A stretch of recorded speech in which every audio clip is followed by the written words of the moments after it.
अब आपको अपनी बच्चियों के लिए महंगे महंगे ब्रांड्स के ड्रेसेस ख़रीदने की बिल्कुल ज़रूरत नहीं, क्योंकि आप मेरी वीडियोस के ज़रिए सीख पाएंगे कि किस तरह से एक आम से पीस को आप कन्वर्ट कर सकते हैं मास्टर पीस में। हम किसी भी आम फैब्रिक को किस तरह से डिज़ाइनर वेयर ड्रेसेस में तब्दील कर सकते हैं, ये आप सीखेंगे मेरी वीडियोस के ज़रिए। तो अगर आप अपनी बच्चियों के लिए इस तरह के डिज़ाइनर ड्रेसेस घर पर तैयार करना चाहते हैं तो जल्दी से मेरे चैनल को सब्सक्राइब कर दें और साथ बेल आइकन प्रेस कर दें, क्योंकि मैं अक्सर व बेशतर इस तरह की वीडियोस अपलोड करती रहती हूँ। बिस्मिल्लाहिर्रहमानिर्रहीम। अस्सलाम वालेकुम गाइस, होपफुली आप सब खैरियत से होंगे, मज़े में होंगे। तो जी, आज की वीडियो एक रिक्वेस्टेड वीडियो है। पिछली वीडियो में आप लोगों ने ब्लैक कलर का टॉप बहुत पसंद किया था, तो आज हम वही बनाना सीखेंगे। मैं 2.5 से 3 साल तक की बच्ची के लिए बना रही हूँ ये टॉप। आप किसी भी साइज़ पर बना सकते हैं डिज़ाइन देखने के बाद। तो चलिए वीडियो स्टार्ट करते हैं। तो सबसे पहले मैं आपको कपड़े की मेजरमेंट बता देती हूँ। तो मेरे पास जो कपड़ा है ये मैंने कट पीस में लिया था, और इसकी लंबाई जो है ना वो कम है और चौड़ाई ज़्यादा है। तो लंबाई इसकी 28.5 है, यानी 28.5 इंचज़ है इसकी लंबाई। और चौड़ाई की अगर हम बात कर लें तो चौड़ाई जो है 56 इंच है, यानी कि 56 इंचज़। ठीक है, तो अब हम कटिंग करना स्टार्ट करते हैं।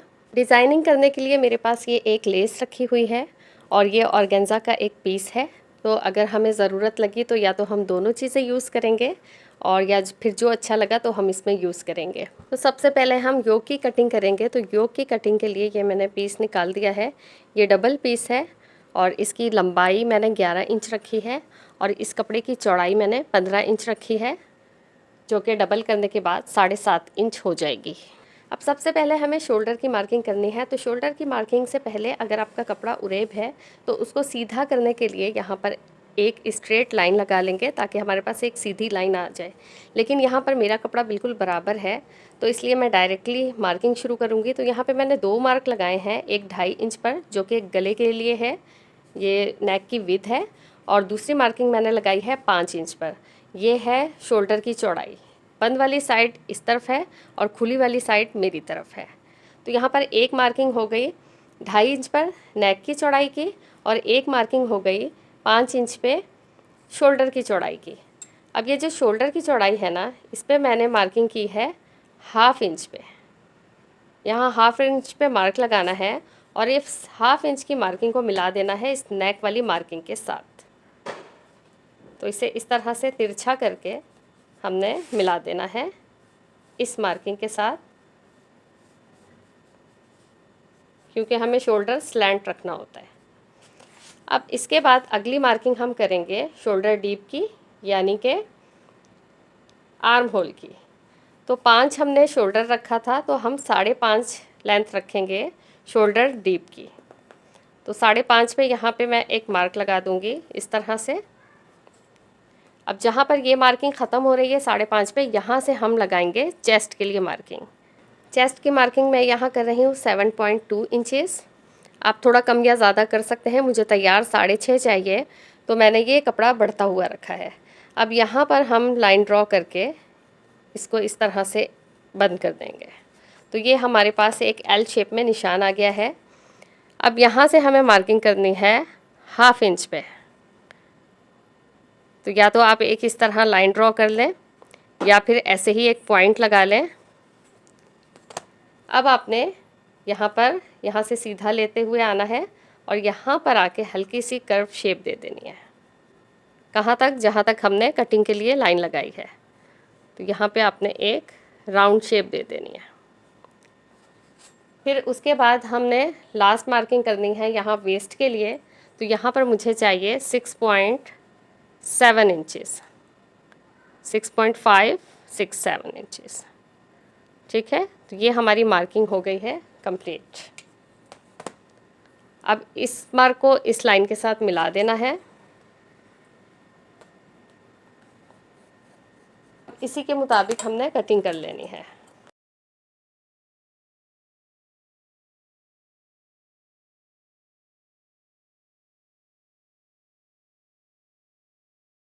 अब फ्रंट और बैक पार्ट को अलग कर लेना है। बैक पार्ट के नेक की कोई कटिंग नहीं होगी, और फ्रंट वाले पार्ट पर हम मार्क करेंगे लंबाई पर 5 इंच पर, यानी कि 5 इंचज़ पर, और फिर इस लाइन को इस लाइन के साथ मिला देंगे और एक लाइन ड्रॉ कर लेंगे। बिल्कुल लाइन पे एक्यूरेट रखते हुए हमने मार्किंग करनी है।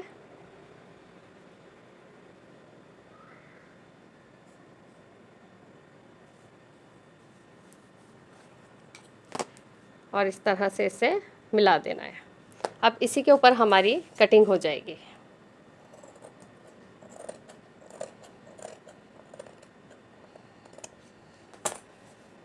अब बैक पार्ट को हमने हटाना है, फ्रंट पार्ट को इस तरह से रखना है। और अब ये देखिएगा, जो ये वी शेप बना हुआ है ना, इसी पर स्केल को रखना है और इस तरह से रखते हुए एक मार्क करना है। ये देखें, सेम इसी लाइन के साथ साथ ना हमने ये लाइन लगानी है। और अब हमने क्या करना है, इस पार्ट को यहाँ से अलग कर देना है, इस तरह से। यहाँ पर इतना काम हो गया। अब हमने क्या करना है, बैक वाला पार्ट लेना है और उसे इस तरह से रखना है। ये कपड़े की सीधी साइड है, सीधी साइड को सीधी साइड से ही मिलाना है, इस तरह से। और इस तरह से रखते हुए हमने शोल्डर को स्टिच कर लेना है। जस्ट हम शोल्डर को स्टिच करेंगे, स्टिचिंग मार्जिन रखते हुए। अब ये शोल्डर पे मैंने स्टिचिंग लगा ली है। अब इसे इस तरह से खोलना है फैब्रिक को, और हमने मेजरमेंट करनी है कॉलर के लिए। तो हम इस सिरे से नापना शुरू करेंगे, इस तरह से राउंड पर घुमाते हुए लाएंगे और टोटल जितनी भी लंबाई आ रही होगी इस तरह राउंड नापने के बाद, तो यहाँ पर 23.5 इंच आ रहा है टोटल।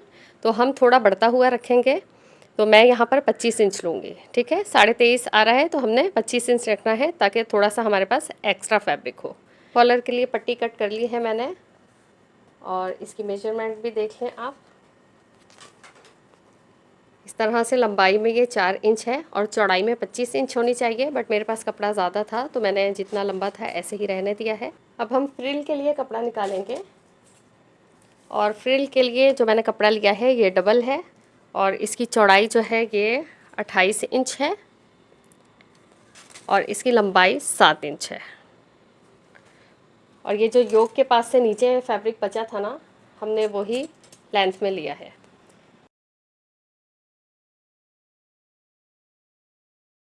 अब हम बनाएंगे इसकी स्लीव्स, और स्लीव्स यहाँ पर हम पफ वाली बनाएंगे। ठीक है, तो ये कपड़े को मैंने 4 फोल्ड में रखा है इस तरह से। ये ऊपर बंद वाली साइड है और नीचे खुली हुई साइड है। ठीक है, ये 4 डबल करके कपड़ा रखा हुआ है, और लंबाई इसकी 13 इंच है कपड़े की, और चौड़ाई है इसकी 6.5 से 6.25 इंच तक। ठीक है, चौड़ाई में कपड़ा इसमें आपने ज़्यादा रखना है। अब लंबाई का ये है कि आपको जितनी भी स्लीव्स तैयार चाहिए ना, तो उससे आपको 5 इंच कपड़ा ऊपर एक्स्ट्रा रखना है। तो हमें किस तरह से लंबाई का अंदाज़ा करना है, जितनी हमें तैयार स्लीव्स चाहिए। मान लें कि मुझे चाहिए 8 इंच तक, ये देखिए मुझे तैयार स्लीव्स चाहिए 8 इंच की, तो हम इसमें 5 इंच मज़ीद एक्स्ट्रा कर देंगे। आप 4 इंच मज़ीद एक्स्ट्रा कर सकते हैं, 3 इंच बढ़ा सकते हैं, 5 इंच बढ़ा सकते हैं। बच्चों की स्लीव्स के लिए आप 7 से 8 इंच भी बढ़ा सकते हैं। तो जितना ऊंचा आपको पफ़ चाहिए ना, उस हिसाब से आपने ये साइजिंग बढ़ानी है। तो 5 इंच अगर हम बढ़ता हुआ रखेंगे तो ये नॉर्मल स्लीव्स होगी, मतलब नॉर्मल पफ़ होगा आपका। तो यहाँ पर हमने जो तैयार स्लीव्स चाहिए ना, उसकी मार्किंग करने के बाद एक सीधी लाइन ड्रॉ कर देनी है इस तरह से। तो ये देखें, ऊपर हमारा ये 5 इंच बढ़ता हुआ है, और नीचे वो वाली मार्किंग है जो हमें स्लीव्स की तैयार चाहिए 8 इंच। अब यहाँ पर हमने क्या करना है, जो हमारी असल स्लीव्स है ना, सबसे पहले हमने उसकी मार्किंग कर लेनी है। अब यहाँ पे 2 इंच पे मैं एक मार्क लगा रही हूँ नीचे की तरफ। ये बंद वाली साइड है, ये ओपन वाली साइड है। 2 इंच पर मैं एक मार्क लगाऊंगी, और उसके बाद इसे हम पूरा नाप लेंगे। जितना भी हमारा इस पूरे मेजरमेंट का हाफ आएगा ना, उस पे हमने मार्क लगा देना है। तो ये 6.5 इंच है, तो 3.25 पे हमने मार्क कर देना है। ठीक है, यहाँ हम एक और लाइन ड्रॉ कर लेंगे। ये हम अभी सादा स्लीव्स की मार्किंग कर रहे हैं। अब यहाँ से हमने 1 इंच, जहाँ हमने सेंटर मार्क किया है ना, यहाँ से हमने 1 इंच बाहर निकालना है। और अब हमने इस मार्किंग को इस 1 इंच वाली मार्किंग से टच करना है और फिर इस तरह से मार्क कर लेना है। तो ये हमारी हो गई असल स्लीव्स की मार्किंग, यानी कि अगर हमने नॉर्मल स्लीव्स बनानी होती तो हम इस मार्किंग पे कटिंग कर देते, लेकिन हमने पफ स्लीव्स बनाना है तो अब ये मार्किंग एक हमारे पास आ गई। अब हमने क्या करना है, जो ऊपर बढ़ता हुआ रखा था ना कपड़ा, उसके लास्ट पे हमने तकरीबन 2.5 इंच पे एक मार्किंग करनी है। ठीक है, ये 2.5 इंच पे मैंने एक मार्क किया है। और अब इस 2.5 इंच वाली मार्किंग को ना इस तरह से मैं लेकर आऊँगी, ये देखें, और इस वाली मार्किंग के साथ मिला दूँगी। तो ये कुछ इस तरह से शेप हो जाएगी और इसे फिर यहाँ हल्का सा राउंड कर देना है। ठीक है, तो ये इस तरह से हमारा ये बढ़ता हुआ जो है ना, इसी पे पफ आएगा। अब हम इसकी कटिंग कर देंगे। ये देखें, अब हमें इस मार्किंग को कट नहीं करना है, जो हमने बढ़ता हुआ पफ के लिए रखा है ना, हमने उस मार्क पे कटिंग करनी है।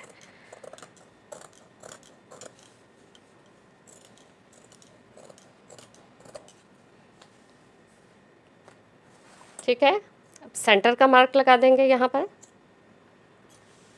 अब यहाँ हमने फिटिंग के लिए मार्क लगाना है, फिटिंग वाली जगह पर। तो मैं यहाँ पर 4.5 इंच पे मार्क लगा रही हूँ और इसे इस तरह से मिला देंगे जहाँ पर हमने मार्किंग एंड की थी वहाँ। इसको इस तरह तिरछा करके मिला देंगे और इसी पे हम कटिंग कर देंगे। ये वाली फिटिंग की मार्किंग जो है ना, आप बच्ची के जहाँ तक आपको स्लीव्स की लेंथ चाहिए ना, वहाँ से इस तरह से राउंड करके नाप ले सकती हैं। और बीच में आपने ना 3 फिंगर डाल लेनी है। तो आपको फिर जो साइज़ आए फिंगर ऐड करने के बाद ना अंदर, वो साइज़ यहाँ लेना है ताकि बच्ची को पहनने में मसला ना हो। तो यहाँ से अब इस तरह से मैं कटिंग करके इसको मिला दूँगी। तो यहाँ पर हमारी स्लीव्स की कटिंग भी हो गई है।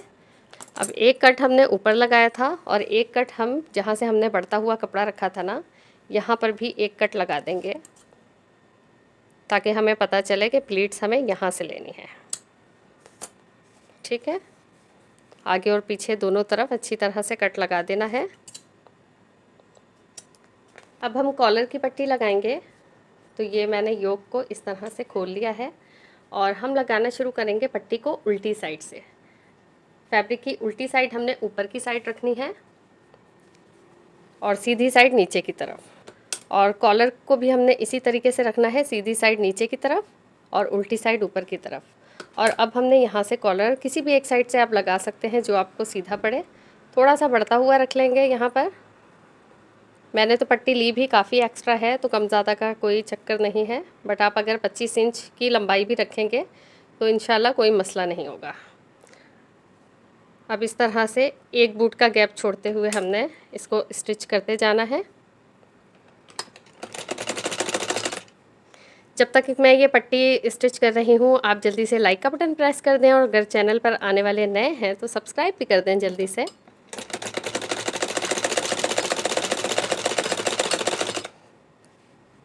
इसी तरह से एक बूट का गैप छोड़कर हमने सिलाई लगाते जाना है।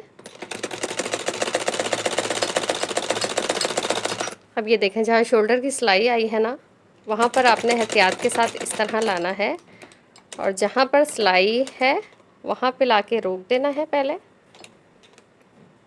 और फिर इस तरह से पट्टी को घुमा देना है।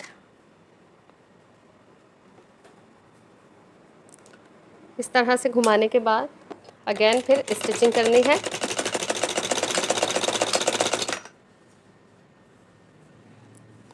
अब यहाँ देखें, ये सीधा कपड़ा आ रहा है, ये शोल्डर की सिलाई है। कपड़े को इस तरफ फोल्ड करना है सीधी साइड की तरफ।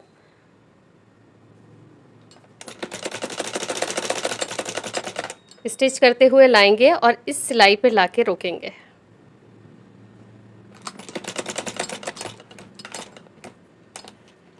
ये छोटे छोटे से जो पॉइंट्स हैं ना, इनका आपको ख्याल रखना पड़ता है, इसी से आपकी सिलाई में फिनिशिंग आती है। तो अब देखें, इस तरह से अगेन कपड़े को रोक कर मशीन को और फिर सीधा करना है, फिर सिलाई चलानी है।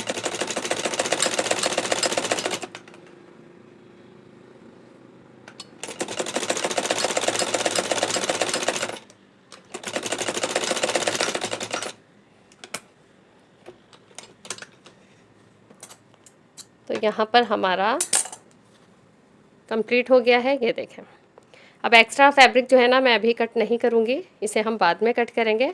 अब क्या करेंगे, जहाँ पर इस तरह के जॉइंट्स हैं ना वहाँ पर हमने हल्के हल्के से कट्स लगा देने हैं जाके, ताकि जब हम इसे पलटे ना पट्टी को तो इसमें कोई झोल और चुन वगैरह ना आए। यहाँ सीधी वाली जगह पे आपने नहीं करनी, जस्ट यहाँ जहाँ कॉर्नर आया था ना यहाँ पे करना है, ठीक है। इस पर करीब करीब के जितने एरियाज़ हैं ना इसके, उस पर इस तरह से कट लगा दें। तो इससे क्या होगा कि कपड़ा जब हम फोल्ड करेंगे ना अंदर की तरफ तो कोई झोल नहीं आएगा इसमें। अब ये देखें, इस तरह से पट्टी हमारी लग चुकी है। ये उल्टी साइड है और ये सीधी साइड है।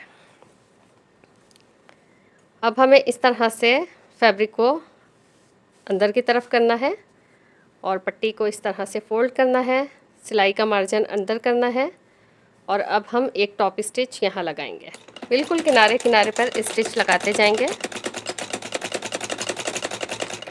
अच्छा, आप पट्टी मैंने उल्टे साइड से सीधी तरफ पलटी है ना, आप चाहें तो पहले सीधी साइड लगाकर स्टिच और फिर उल्टी साइड भी पलट सकते हैं, लेकिन ये तरीका बिगनर्स के लिए बहुत अच्छा है क्योंकि अक्सर जो है ना जब दूसरी तरफ से सिलाई चलाते हैं ना तो आपकी फिनिशिंग नहीं आती। तो इसमें क्या हो रहा है कि आपको फ्रंट नज़र आ रहा है ना कि सिलाई आपकी बिल्कुल फिनिशिंग के साथ आएगी।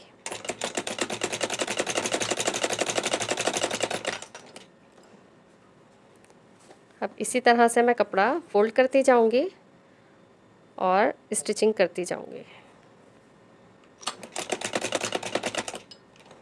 फिर यहाँ किनारे पर लाके आपने फैब्रिक को रोक कर सिलाई को सेट कर लेना है। ये देखें, यहाँ पर कोई झोल नहीं आना चाहिए शोल्डर की सिलाई के पास। बेशक थोड़ी देर से काम कर लें, स्लो कर लें, सिलाई ख़राब हो जाए तो उसे खोल के ठीक करें, बट फिनिशिंग के साथ आपने काम करना है।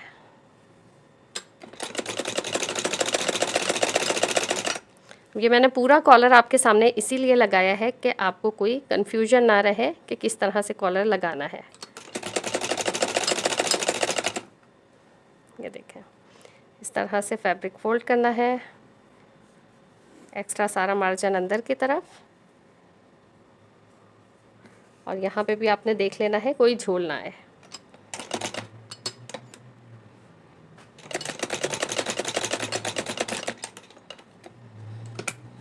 कपड़े को रोक कर आपने सेट कर लेना है, देख लेना है कि कोई चुन या झोल कुछ भी ना आए। उसके बाद सेट करते हुए आपने जब सेटिस्फेक्शन हो जाए कि कहीं से भी कपड़ा ख़राब नहीं है तो फिर आपने स्टिचिंग करनी है।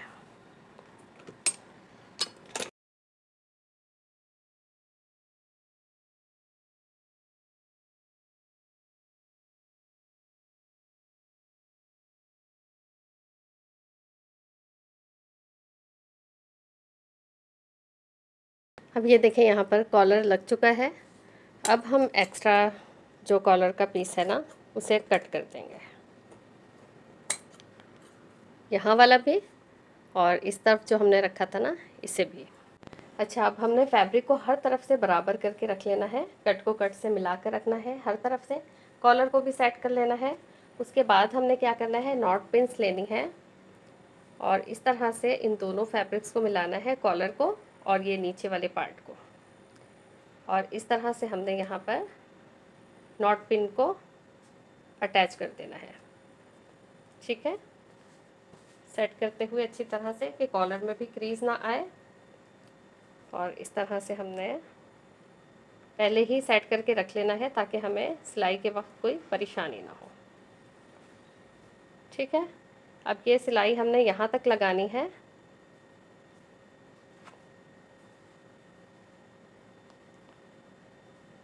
अच्छा, यहाँ पर आपने इस तरह से नेक को खोल के देख लेना है। ये देखें, ये पिन्स आपने लगाते हुए ना इस तरह खोल के देख लेना है कि आपकी बच्ची को कहाँ तक सिलाई लगाने पे नेक आराम से आ जाएगा, तो वहाँ तक आपने सिलाई लगानी है। बाकी आप चाहें तो फिर टिच बटन भी अटैच कर सकते हैं अंदर की साइड, ताकि आपको पहनाने में आसानी हो। अब ये वाली सिलाई करते हुए ना मैंने पिछले वाले ड्रेस पे क्या किया था कि यहाँ पर इस तरह की वो लगाई थी ठीक है, तो मैं इसमें नहीं लगाऊंगी, बट मैं आपको तरीका बता देती हूँ कि इस तरह से ना आपने एक लूप तैयार करना है। ये देखें, इस तरह से स्टिच करके ना एक पट्टी तैयार कर लेनी है। उसमें इस तरह से कोई भी बकल वगैरह अगर आपके पास है तो उसमें इस तरह से फंसाकर जब ये वाली सिलाई आप लगाएंगे ना तो इसके अंदर ही इसको इन कर देंगे इस तरह से, और यहाँ पे स्टिच कर देंगे। बट अभी मैं ये नहीं लगाऊंगी क्योंकि पिछले ड्रेस में लगा हुआ है मेरी बेटी के। तो इस तरह से आपने इस तरफ भी पट्टी अटैच करके और साथ में इस सिलाई के लगा देना है, और इसी तरह से एक लूप इधर भी लगा देना है। ठीक है, तो ये आपका बकल अटैच हो जाएगा। अब हमें इस तरह से सेट करके रखना है और इस पे भी किनारे किनारे पर सिलाई लगा देनी है। और सिलाई कहाँ तक लगानी है, जहाँ तक आप समझते हैं कि आपकी बेटी का गला आराम से आ जाएगा। वैसे मैंने गले की लेंथ जो है 5 इंच काटी है ना, मैं आपको मशवरा दूंगी कि आप 6 इंच की लंबाई रखिएगा, तो उस पर आपको ना कोई बटन वगैरह ऐड नहीं करना पड़ेगा। यहाँ पर मैं सिलाई को पक्का कर रही हूँ।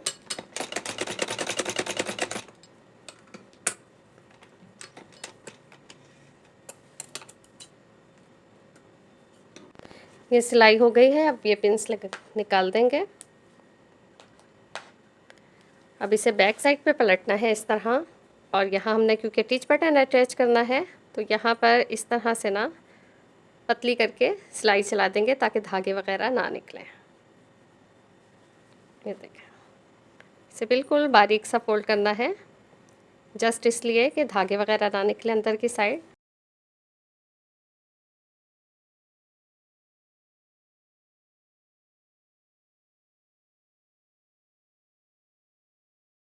सिलाई को हम पक्का कर लेंगे। अब ये देखें कॉलर अटैच हो गया है। अब आयरन के बाद ये मज़ीद बैठ जाएगा, और ये देखें अंदर की साइड भी हमने स्टिच लगा ली है, और यहाँ पर मैं अब अंदर टिच बटन ऐड कर दूँगी बाद में। ठीक है, अभी आप इस तरह से देख लें। अच्छा, जो लोग मेरी पिछली वीडियोस देखते हैं ना उनको पता होगा कि मैं अपनी बेटी का आर्म होल ना थोड़ा ज़्यादा खुला रखती हूँ। ठीक है, तो ये जो मैंने साइज़ बताया था आपको ये भी बिल्कुल परफेक्ट है, बट मेरी बेटी ना थोड़ा एक्स्ट्रा कंफर्ट चाहती है इस जगह पर, तो मैं यहाँ पर तकरीबन ½ इंच के करीब ना मज़ीद कट कर दूँगी ताकि वो परेशान ना हो। ठीक है, ये ऑप्शनल है, अगर आप ना चाहें तो ना कट करें। बच्चों के जितने खुले कपड़े हो ना उतने अच्छे रहते हैं, अदरवाइज़ वो जो 5.5 का रखा था वो भी बिल्कुल परफेक्ट आएगा, बट मेरी बेटी को ज़्यादा खुला चाहिए होता है इसलिए मैंने थोड़ा सा कट किया है फैब्रिक। स्लीव्स ज्वाइन करने के लिए आपने इस तरह से योक को ओपन कर लेना है, और ये जो सिलाई वाली साइड है ना इसे यहाँ पर सेट करके रख लेना है। ठीक, इस तरह से। अब आपने इस तरह से सीधी साइड को सीधी साइड से मिलाना है, स्लीव्स की भी सीधी साइड इधर है। अब सबसे पहले आपने क्या करना है कि सेंटर में एक नॉट पिन लगा लेनी है, तो उससे आपको सेंटर पता चल जाएगा। ठीक है, अब उसके बाद आपने स्टिचिंग करनी स्टार्ट करनी है इस तरह से। सिलाई का मार्जिन छोड़ते हुए आपने स्टिच करना है। अब हमने यहाँ पर कट लगाया हुआ था ताकि हमें पता चले कि यहाँ तक हमने सिलाई को सीधा ही लाना है। अब ये देखें सेंटर में हमने पिन लगाई हुई है। अब ये जो एक्स्ट्रा फैब्रिक है ना इसी पे हमने चुन्नटें देनी है, तो चुन्नटों को इस तरह से देना है। ये देखें, ये मैं प्लीट बाहर की साइड पे फोल्ड कर रही हूँ। ठीक है, प्लीट का जो फेस है ना वो बाहर की साइड है। ये देखें इस तरह से प्लीट्स में डालती जाऊँगी। अच्छा, ये प्लीट्स ना आप पहले से भी डालकर और पिंस लगा सकते हैं, बाद में सिलाई चलाएं। अगर आपकी प्रैक्टिस है तो आप इस तरह साथ साथ डालते जाएं, अदरवाइज़ आप जो है ना पहले से सिलाई चला सकते हैं। तो ये देखें इस तरह से हमने प्लीट्स को सेट करना है और देख लेना है कि सेंटर तक फैब्रिक हमारा कम तो नहीं पड़ रहा। अब ये वाली प्लीट्स जो हमने डाली थी ना उसका फेस उस तरफ था। अब इधर हमने क्या करना है कि प्लीट्स का फेस हमने अपनी साइड पे रखना है। ठीक है, इस बात का अपना ख्याल रखना है।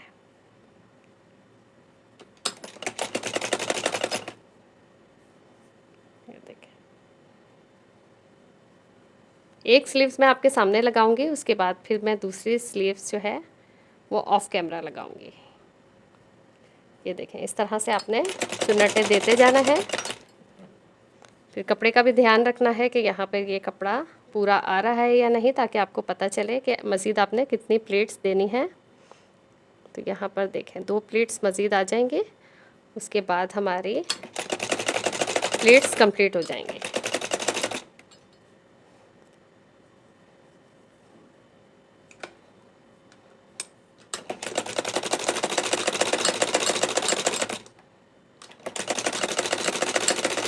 अब ये देखें, मैं आपको सेट करके दिखाती हूँ स्लीव्स, और पफ हमारा देखें कितना प्यारा उठा है। बहुत ज़्यादा ओवर भी नहीं है उठा हुआ, थोड़ा सा है बट बहुत क्यूट सा है। पहना हुआ ना ये बेबी को बहुत प्यारा लगेगा। आप देखें इस तरह से जब स्टिचिंग लग जाएगी ना फिटिंग की, सामने की भी, तो ये बहुत प्यारा लगना है। इसी तरह से हमने दूसरी भी स्लीव्स लगा लेनी है। अच्छा, अब ये पफ आपको मज़ीद उठाना हो ना, अगर ऊपर कि आप चाह रहे हैं कि बहुत ज़्यादा पफ उठा हुआ हो, तो जो एक्स्ट्रा मार्जिन हमने 5 इंच का रखा था उसे 7 इंच का या 8 इंच का भी रख सकते हैं, ठीक है। अदरवाइज़ अगर आपने इतना ही चाहिए तो 5 इंच बहुत होगा एक्स्ट्रा। अब ये देखें, कॉलर सिंपल भी बहुत प्यारा लग रहा है, बट मैं यहाँ पर ये लेस सेट करूँगी जो मैंने स्टार्ट में आपको दिखाई। तो लेस को मैं यहाँ से लगाना स्टार्ट करूँगी इस तरह से, और फिर लगाते हुए ओवरऑल यहाँ तक ले आऊँगी। लेस मैंने लगा ली है, और लेस लगाने के बाद मज़ीद खूबसूरती बढ़ गई है योग की। और अब हम जस्ट नीचे जो है ना फ्रिल ऐड करेंगे, और फिर साइड की सिलाई लग जाएगी। ये स्लीव्स के आगे भी मैंने स्टिचिंग कर ली है। आप चाहें तो यहाँ भी लेस ऐड कर सकते हैं, बट ये सादा ही ज़्यादा अच्छी लगेगी। तो यहाँ पर मुझे 1.5 इंच का बॉक्स प्लीट बनाना था, तो मैंने 1.5 इंच के गैप पे ये मार्किंग कर ली है। अब इस मार्किंग को क्या करना है, फर्स्ट जो मार्किंग है यहाँ पर पहले 1 इंच सिलाई का मार्जिन छोड़ देना है। बॉक्स प्लीट की मैंने बहुत अच्छी सी वीडियो बनाकर अपलोड की हुई है कि कितना कमर का साइज़ होगा, तो कितनी बॉक्स प्लीट डल पाएंगी, और कितना आपको कपड़ा चाहिए होगा। और 3 तरह की बॉक्स प्लीट मैंने उस वीडियो में डालना सिखाई हैं, तो आप वो वीडियो जाकर देख सकते हैं अगर आप बॉक्स प्लीट वाला स्कर्ट तैयार करना चाहते हैं या लहंगा तैयार करना चाहते हैं, कुछ भी इस तरह का। तो आप चाहें तो यहाँ पर पिंस लगाकर सेट कर सकते हैं इन बॉक्स प्लीट्स को। तो ये देखें, यहाँ पर मैं सेंटर में गैप लूँगी, इसलिए कि मेरे पास कपड़ा जो है ना इतना ज़्यादा नहीं है चौड़ाई में, तो इस वजह से मैं यहाँ पर सेंटर में गैप ले रही हूँ। अदरवाइज़ जो है ना ये इस तरह से बनती है बॉक्स प्लीट करीब करीब, ठीक है। अगर आपके पास खुला कपड़ा है तो आप बॉक्स प्लीट वाली वीडियो देखें जाकर, और उसके मुताबिक फिर आपने प्लीट्स डालनी है। तो ये देखें, इस तरह से अब इस निशान को इधर तक लाना है, और फिर इस तरह से ही सारी बॉक्स प्लीट मैं कंप्लीट कर लूँगी। इस निशान को इस पे रखना है, फिर इस निशान को बराबर वाले निशान पे रखना है, और इसी तरह से सारी बॉक्स प्लीट कंप्लीट कर लेनी है। अब दोनों फ्रिल्स इसी तरह से तैयार कर लेनी है। अगर आपके पास कपड़ा ज़्यादा होगा ना तो ये सेंटर में जो खाली गैप आ रहा है ये नहीं आएगा। इस तरह से ये साथ में मिली हुई होंगी तो मज़ीद खूबसूरत लगेंगी। बट कपड़ा कम है तो आप इस तरह भी डाल सकते हैं।